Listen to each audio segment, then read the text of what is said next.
All right.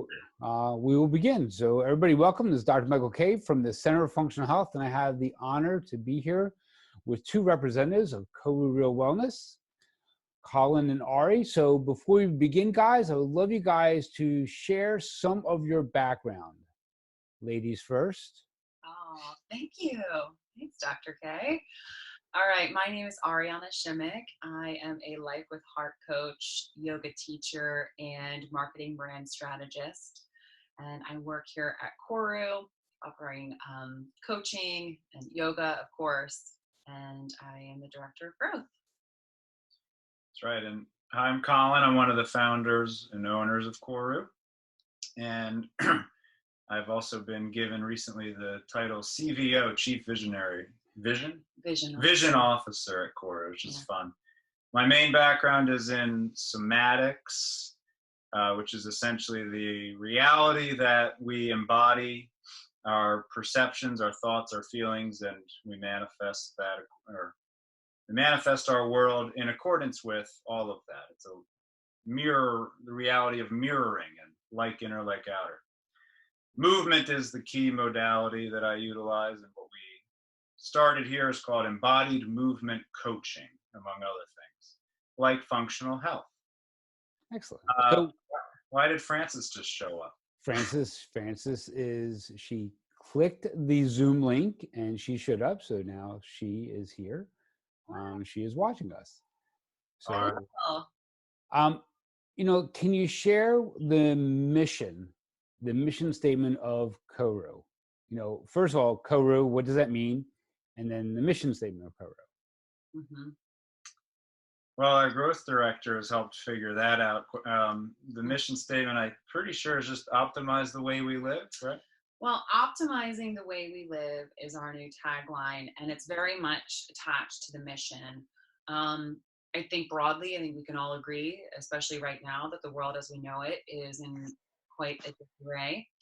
And it provides a very unique opportunity to look at the way that we live, to look at how we manage our health and well-being, interact with each other, and operate on a daily basis in our society. And specific to health and well-being, how do we cope during these times and take care of ourselves?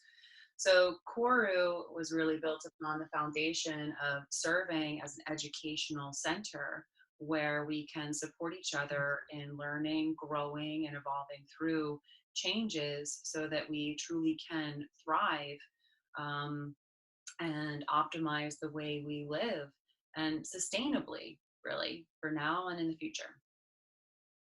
Excellent. Yeah, and I like to just focus our ad that we we're committed to catalyzing unity. And that's always been important, but I hope people, after certainly the last week, it's basically been since last Thursday night, that's at least when the paradigm started to shift for us and our thinking started to shift. And it seems like that's been pretty true for most people.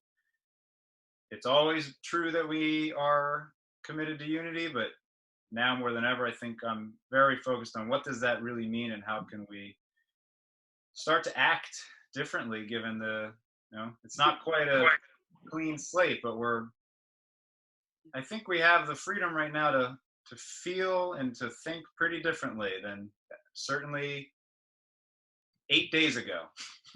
That's for sure. This is some crazy times.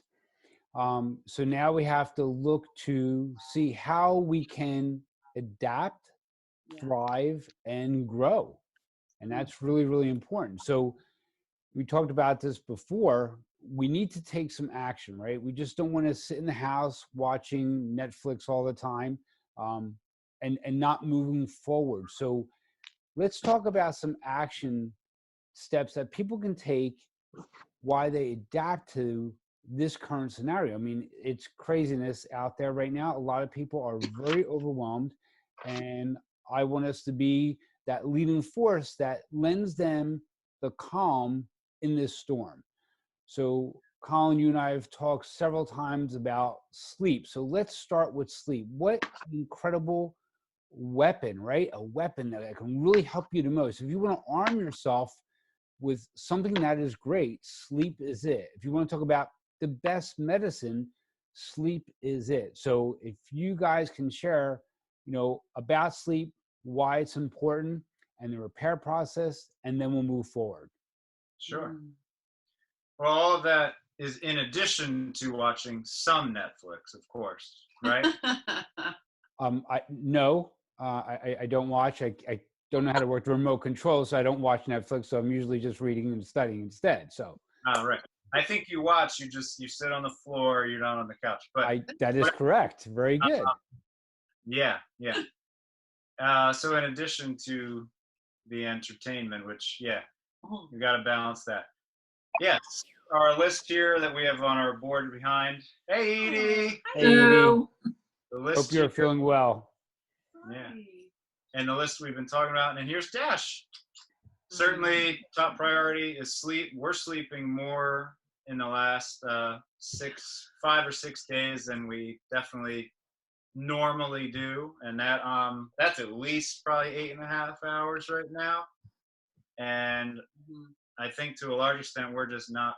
You can obviously add in, but we're just not even really caring about the when. It's just let's just get a lot of sleep and not really be too caught up in the schedule right now. But we'll get to schedule in a moment though. But why sleep? Certainly because if your nervous system isn't calming down, so to speak, or more technically, going back into a parasympathetic mode, and primarily, ideally during the day, even being in a parasympathetic state, you're definitely more susceptible to whatever's going on, whether it's COVID-19 or anything. Just the less you can be in a fight or flight mode, which means calm in a way, the better. And sleep is absolutely necessary for that. Enough sleep.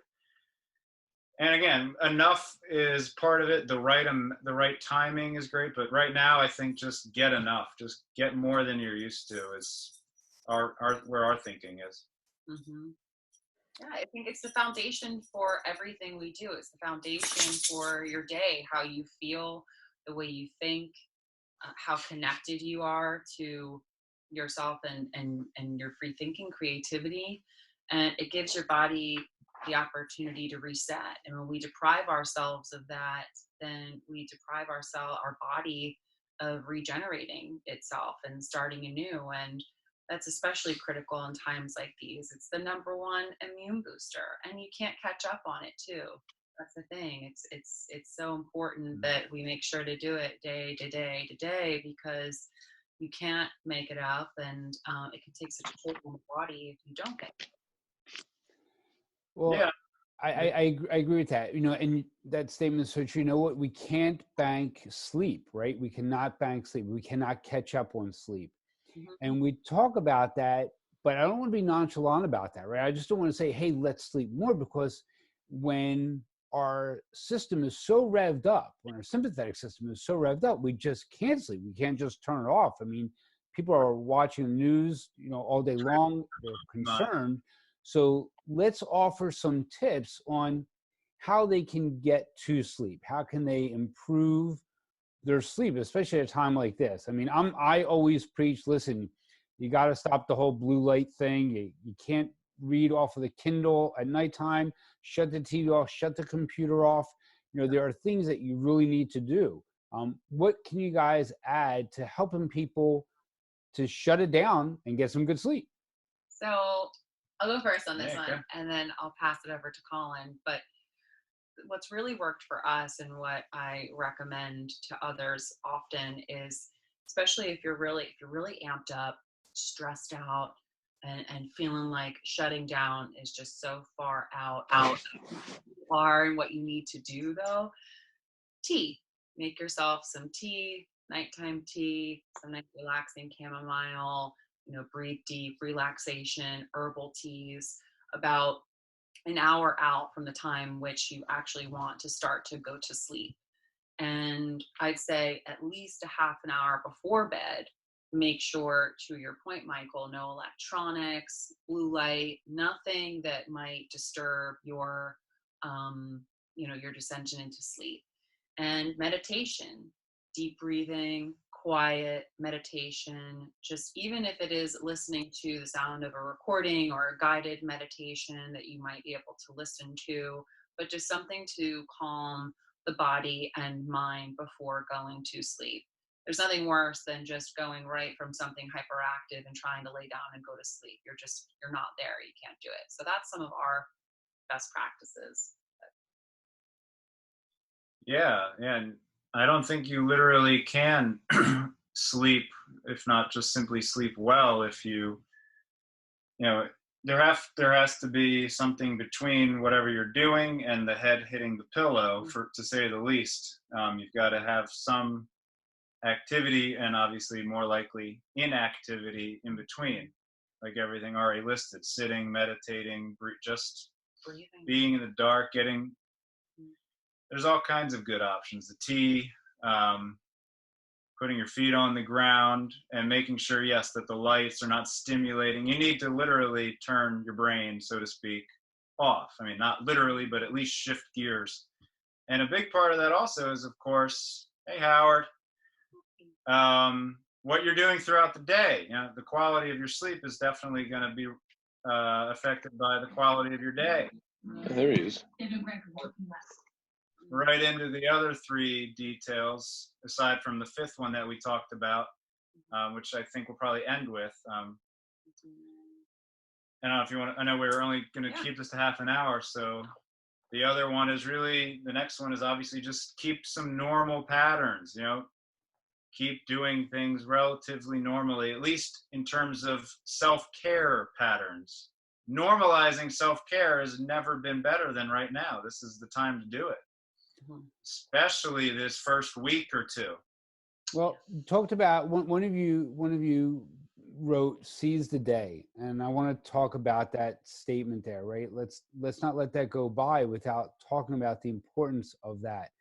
We're talking about seize the day because so many are really worried about the next week, the week after. What happens after this self-imposed quarantine?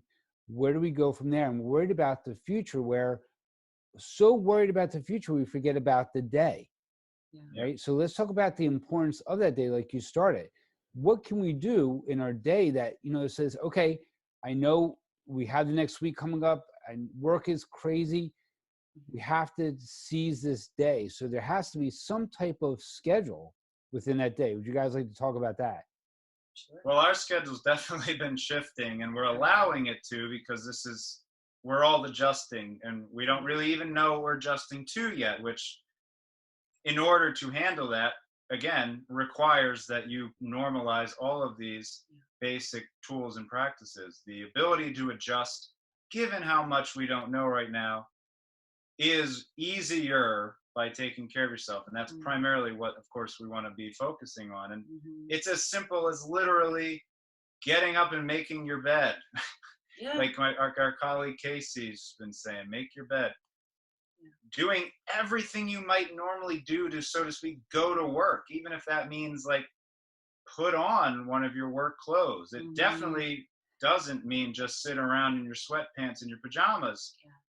You got to get up and still go. But maybe now you can add the twist of thinking about what you're going to do differently, because obviously in some respects we have to, or at least we're choosing to, as a society, and that's where the creativity will come in. But go for it. There's so much. I couldn't agree more. Something that we've been doing that's been helping a lot this week is aligning on our schedules before we go to bed. So prior to that hour out from sleep, we'll sit down and touch base on what our schedules look like for the following day, and talk about, when our first phone calls are, when our first meetings are, how much time we have in the morning to work together and co-create, in our wake up activities, and then where we can intersect and work together throughout the day, or get out and get some vitamin D with the dog, things like that, so that we know what lies ahead for the next day, even though our regular routines are not quite the same, or we're not really leaving the house to go to work. getting up, making the bed, to Colin's point, it's absolutely true. The way you start your day is almost equally as important as the quality of sleep you get.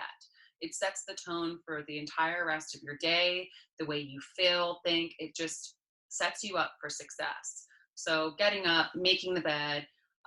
We've actually moved a small trampoline into our living room. So getting up, like bouncing, getting the lymphatic system moving, warm water with lemon to also help flush the system, meditation, journaling, being present in the moments that we have to reflect on what we have to be grateful for, despite what's unknown, despite what could be changing. Some people are really experiencing some pretty devastating circumstances of being out of work and such. And so focusing on what we do have to be grateful for and what is positive still in our lives can just motivate us throughout the rest of the day. So we do that too. One of my patients who worked from home got up in the morning, worked out, showered, got dressed, put on his tie, and then went into his workroom at home. He had to maintain that schedule. And what he was able to do was actually get in another workout, right? So what have we heard often is that, you know what? I don't have time to work out. I don't have time to exercise. I got to go to work. I got to work. What better perfect time than to begin to exercise, right? I mean, they say, I don't have the time to exercise. Well, you know what? Now you have time. Not only do you have time, you have a lot of time. So let's talk about movement and how important movement is. And movement doesn't have to be crazy, but it just has to be a consistent, right? We have to stay in motion, because if we don't move, what happens? That's great. Everything goes awry, right? So let's talk about movement. Sure. Movement and hydration are how we wrote it up on the board here, and we'll recap on what the 5 main things that we're touching upon in this half hour are at the end. But in order to literally be hydrated, the tissues that we are, part of what we are is all these soft tissues. They have to be filled with blood. They've got to be filled with fluid, and that doesn't happen if we're not active. It doesn't. In other words, you literally are not going to be hydrated if all you're doing is drinking enough water but sitting around. We're always meant to move, and we're meant to not be essentially static or still. And most of the time when we think that we are, we're not. We're still active. So there's a whole learning component to movement that we're always focused on, and I have to shift out of that and just get into the basics. Whatever it is for you that you can do. Ari said that we brought the mini trampoline home, and we're literally using it in the living room, and it's pretty damn fun. And Griffin loves it too. We just wrote about how we're going to try to get people to understand how they can walk and run in place if, worst case scenario, it's not easy to go outside.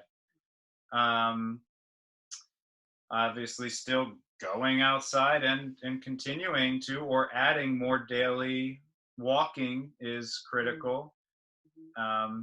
We're offering, just as this little side note, any equipment that people want to borrow from KORU, we're offering it. We'll make sure that it's clean. You'll then re-clean it. We won't interact with you as you get it. You won't be coming into KORU to get it. We'll coordinate all of that as you see fit. But the movement education is obviously the foundation in a way of what KORU kind of was built upon. So it's a huge topic unto itself. But the bottom line is, we're animals. We're meant to move. We're pretty much moving even when we think we're not, and we're definitely active when we think we're not. And continuing to do what you can, as opposed to, even though we're saying sleep more, it doesn't mean don't do. It means sleep and really get the best sleep you can, like you maybe never did, and seize the day. Let's get moving. Yeah. It's simple. What we can do right now is simple, and it's fantastic. Yeah.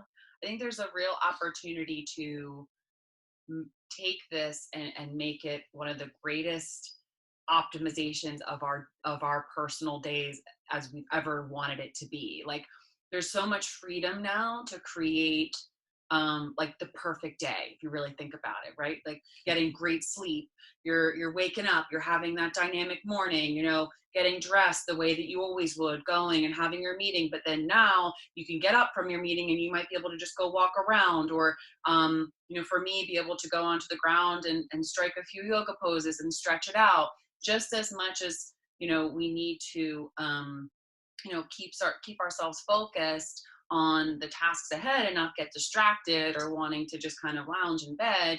We have to move and keep energy moving.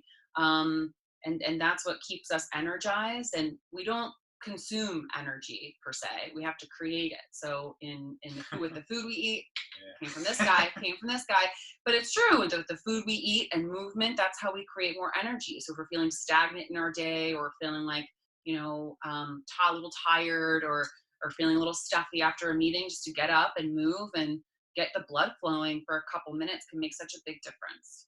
Well, you touched on another important word. So let's springboard off of the word creative, right? Now, this is a great time to be creative. Let's touch base upon that. Whether it's creative in playtime, you know, the importance of play, creative in our exercise, writing, journaling, learning, right? That's also important. So why don't you guys talk about the act of being creative? Because a lot of us don't get that chance. You know, when you're working every day, day in, day out, following the same routine, you begin to almost lose that creative ability, that ability to create. Yep. Well, it can mean anything. It's the reality right now is you probably have more time to get into those creative projects, or any of those projects that have maybe been on the back burner, and do it. Whether it's literally like writing a book. There's all these little memes going around, apparently, how Newton was more productive than ever during quarantine. And I'm sure there's some truth to that. And it probably was, supposedly it was true for Billy Shakespeare as well, but whatever.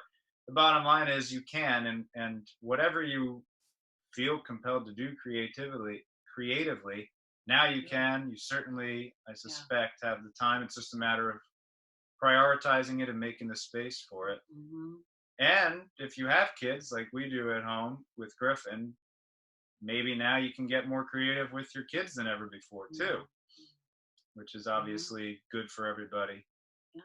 And I think to that point, everything that we've been talking about thus far is essential to heightening creativity, really quality sleep, movement, you know, routine, and to Colin's point, making sure that you're allowing the time for it. And I think that's where scheduling and optimizing your schedule, knowing what's ahead, planning for yourself, knowing what windows of time you have to be creative is really important.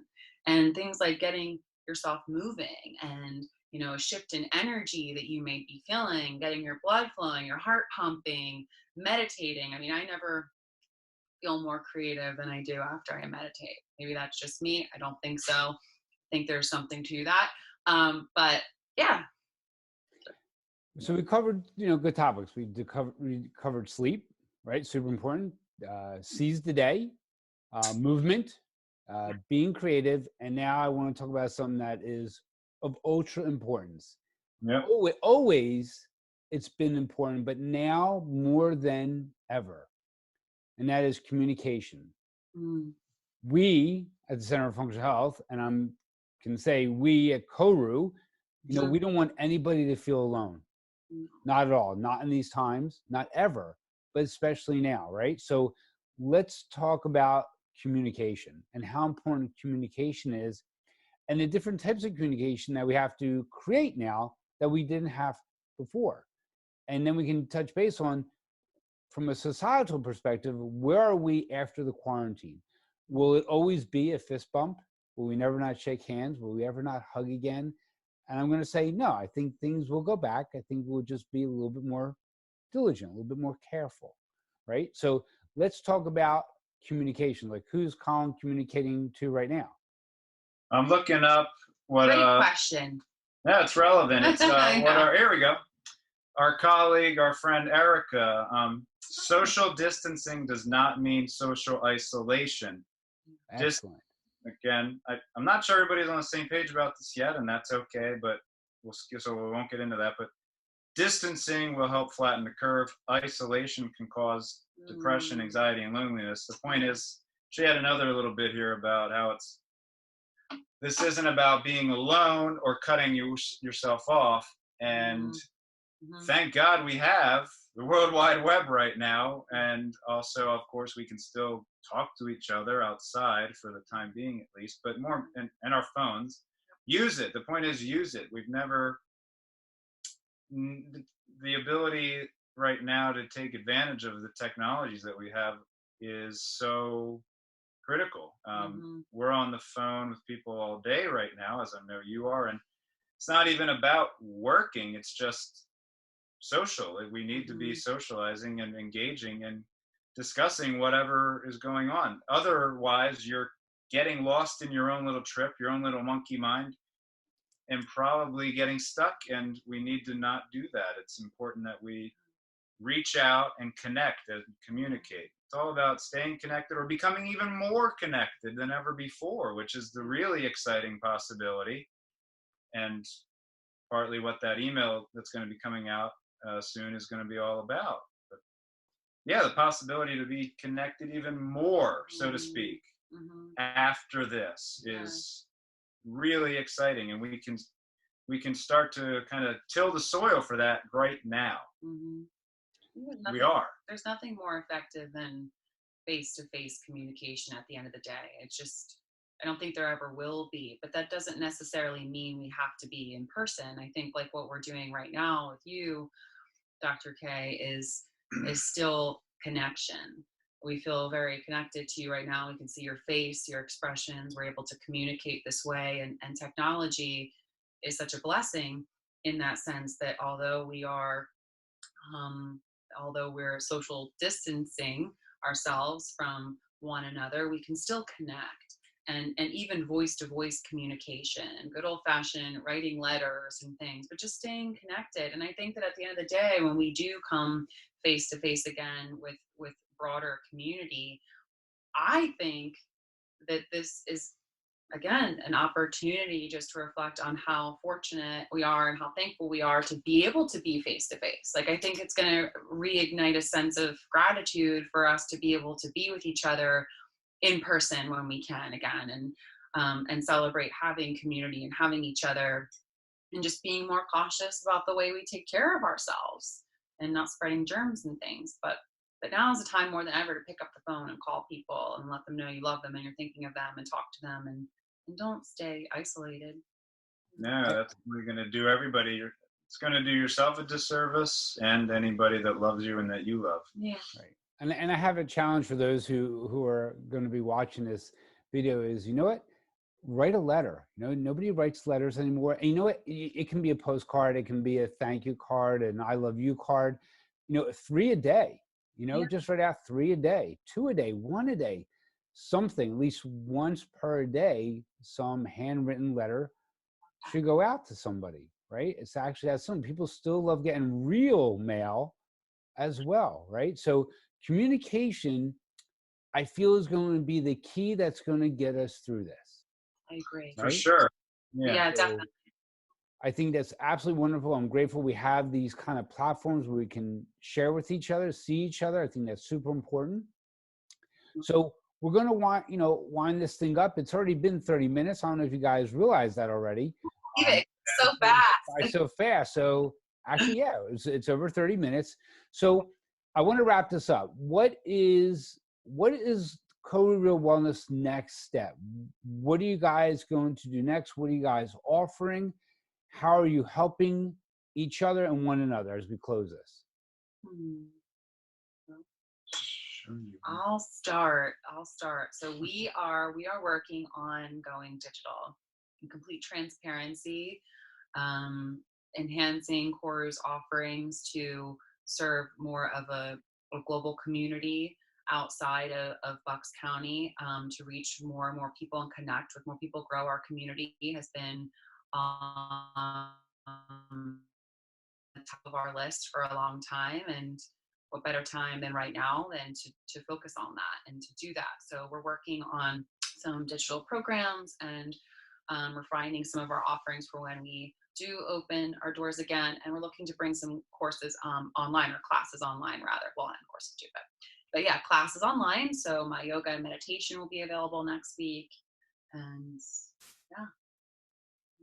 Yeah, well, and like everybody, it's been a wave, been a wave. Sure. We're adjusting like everyone. And as you said, Zoom has never been busier, and That's for sure. adjusting, and probably in very similar ways. And taking your time with it, and just respecting that we've got to give ourselves time to adjust to this is critical. And I'm offering one-on-one sessions digitally, mostly through Zoom seems to be the way to do it right now. And again, just to reiterate, we're offering our equipment, donating our equipment, lending it out to people right now, as I should say, to use at home. And yeah, whatever we can get moving and grooving with digitally is obviously, that's the time. That's what our seize the moment sort of looks like as a business, of course, because we don't know. There's so much we don't know right now. And what we have available is, of course, the World Wide Web. Right. So I'm going to put you both on the spot right now. Yeah. And, 2 weeks from now, 4 weeks from now, hopefully some level of normalcy is going to return. It might be a new normal, and that's okay. We live in an area where there's a lot of yoga studios, there's a lot of Pilates studios, there's, exercise facilities and gyms. When someone is looking to improve themselves, why choose KORU? I mean, there's a lot other places. Why choose KORU? I mean, I have my personal opinion why. I mean, you see my patients, and I see the work you do with my patients, which I'm thrilled with, and you got incredible technique.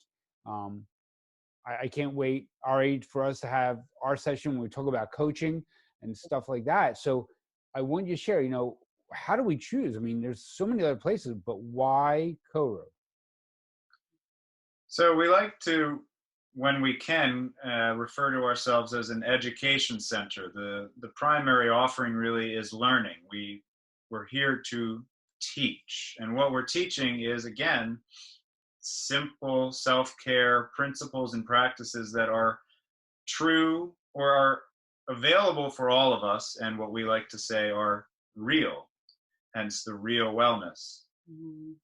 That's, of course, a model the model integrates things like yoga, obviously. It integrates every tool that is relevant to actually improving self-care, and, to use an obviously relevant word, functioning better. Mm-hmm. So much of what I suspect we are needing to come to terms with is it's not a judgment. It's an objective diagnosis, if you will.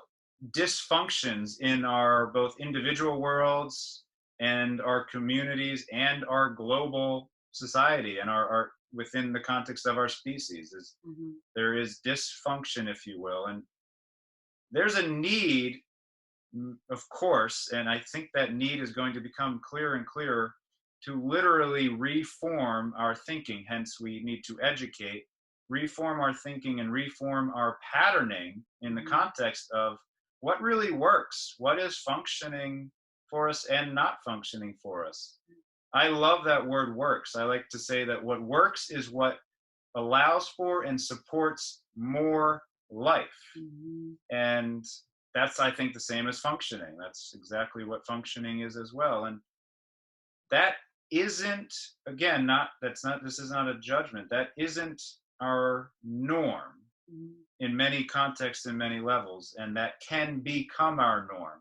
And that is the real passionate sort of educational focus that we are all about here. And it, fantastic, within the context of simple things that are available to all of us, from knowing how to better utilize your breath, which is the foundation of everything, obviously, to something, again, tapping into your creative potential, which is really kind of the whole point. Fantastic. Thank you. Thank you both very much for coming on tonight. I appreciate it. Always love learning and talking. And I look forward to seeing you guys in person very soon. Same. Thank Dr. you, buddy. Thanks so much. Take care, guys. Bye.